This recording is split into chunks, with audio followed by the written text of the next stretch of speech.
man accuses his wife of adultery, and so they form up this little abortion. Shalom, shalom. So my good friend Devil in the Details made that video. She lists a lot of things in that video, and I've commented on some of them, but I definitely wanted to talk about this one. Did the ancient Israelites have a potion that could cause an abortion in an adulteress?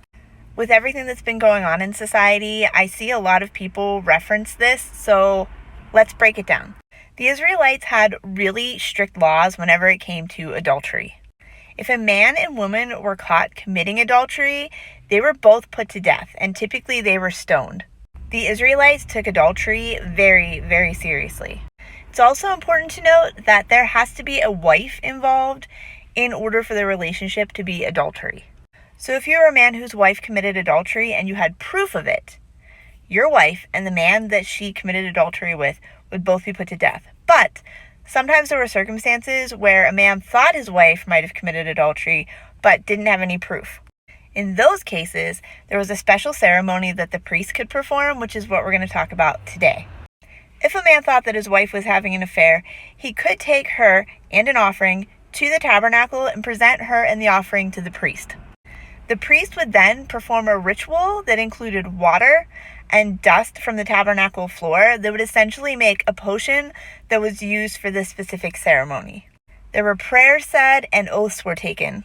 Once the groundwork was done, the woman would drink the water. It was called the water of bitterness. Now this water, when prepared correctly, would carry a curse that only affected a woman who had committed adultery.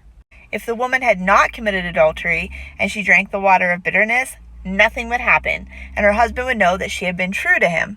However, if the woman had committed adultery and she drank the water of bitterness, it would make her uterus, all of her female genitalia, the inside of her thigh and legs, all of that would immediately swell and rot.